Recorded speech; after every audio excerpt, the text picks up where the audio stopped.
I never imagined one reckless second could destroy everything I believed about myself. It was a Tuesday, one of those dull gray days when the office lights feel too harsh and the silence between typing sounds echoes like guilt, slowly waiting to strike. My name's Claire, 33, marketing executive, married to Daniel. For 7 years, steady, average, loyal. Or at least that's who I thought I was. That morning started normally, like always.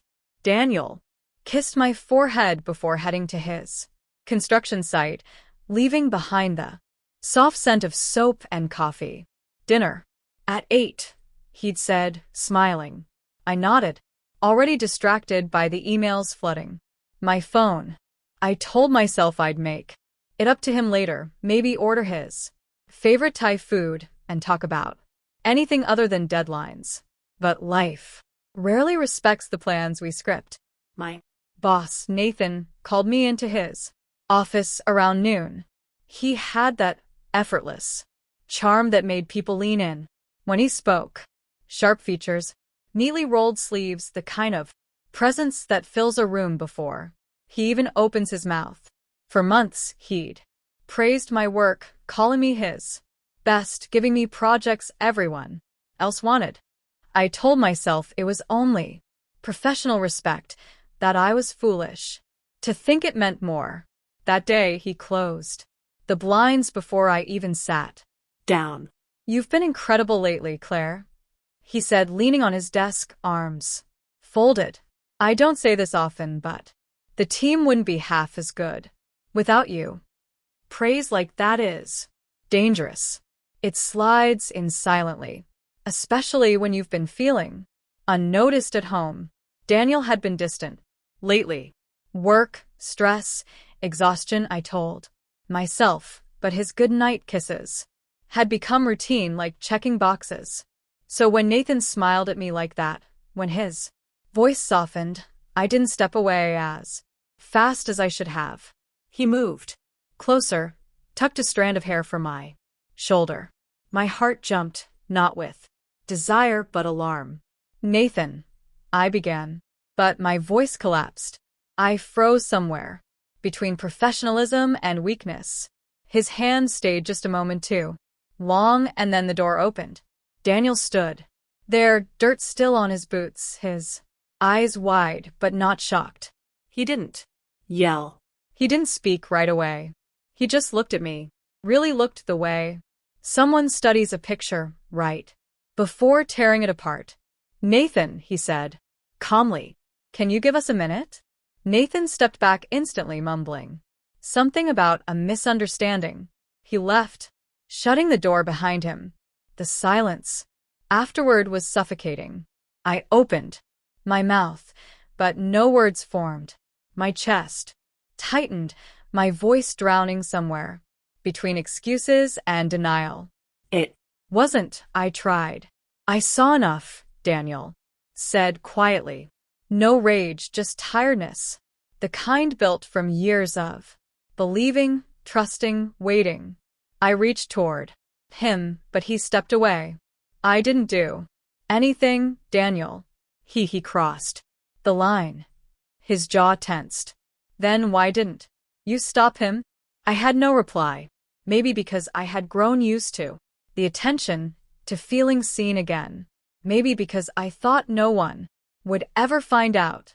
He looked at me like he was engraving the moment he stopped knowing the woman he married. Then he turned and left. Just like that. No slamming doors, no final outburst, just the soft echo of footsteps fading down the hall. I stood there shaking, the room spinning around me. My reflection in the window looked unfamiliar, lipstick blurred, eyes stunned.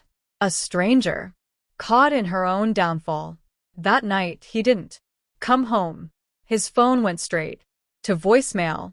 I sat in our living room until sunrise, staring at the wedding photo on the shelf, two people smiling, unaware of the years ahead, of the quiet decay of love no one warns you about. By morning, I knew something was broken. Not just between us, but within me. And once something fractures that deeply, it never settles the same again. The next day, the house felt heavier than breath. His truck was gone, and the silence inside wrapped around me like blame. I tried calling again, but it went to voicemail. I sent a message. Short, pleading, awkward. Please, can we talk? No answer.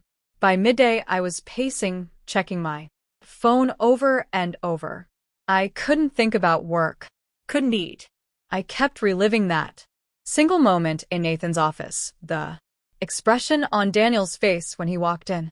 I wanted to believe time could rewind, that I could pause the moment just before everything shattered. But time only moves forward, and guilt doesn't let you breathe. By evening, I drove to his mother's house. Her face said everything before I even spoke. He's here, she murmured, not lifting her eyes from the tea she was pouring. But I don't think he's ready to see you. Please, Mrs. Jensen, I whispered. Just tell him I'm sorry. She nodded. Once. He knows, but apologies don't heal what broken trust destroys.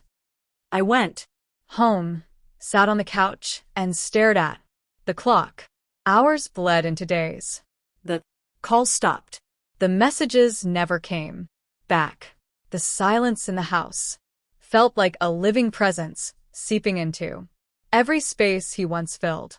His jacket still hung near the door. His toothbrush still waited by the sink. But he was gone in every way that mattered. Nathan avoided me at work after that. HR handled everything quietly. And though he never approached me again, the rumors around the office spoke louder than voices. I became that woman, the one who let her boss get too close, the one whose husband walked in. Every echo of heels in the hallway felt like judgment. 2 weeks later, a letter arrived. No name, just my address in his handwriting. My hands shook as I opened it.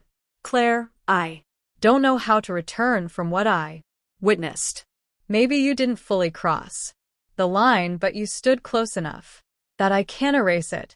For years, I've worked, tried everything to give us security. I never asked for perfection, just truth. You used to look at me like I was enough. Somewhere along the road, that changed. Maybe I changed. Maybe we both did. But seeing you in that moment with him showed me something I can't ignore.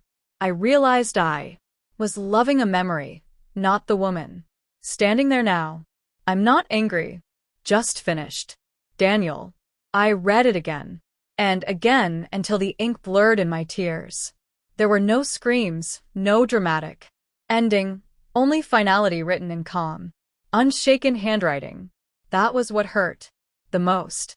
In the days that followed, I stopped wearing my ring, not because I wanted freedom, but because every time I saw it shine, my chest tightened. The apartment became a gallery of regrets. His mug, our anniversary photo, the faint shape left on his side of the bed. Some nights, I'd imagine him somewhere else, maybe renting a quiet place, maybe sleeping easier, without my voice echoing through the space. I wondered if he missed me, if he remembered the good parts, the road trips, the rainy Sundays, the silent comfort that once connected us. But then I'd recall the look in his eyes that day, the fatigue, the disbelief, and I knew some moments are beyond repair. Months passed before I returned to the same office. Nathan had been moved and a new manager took over. I worked silently, kept my head low. I stopped wearing bright lipstick. I stopped expecting anyone to notice. Sometimes I drive past Daniel's worksite just to see his truck.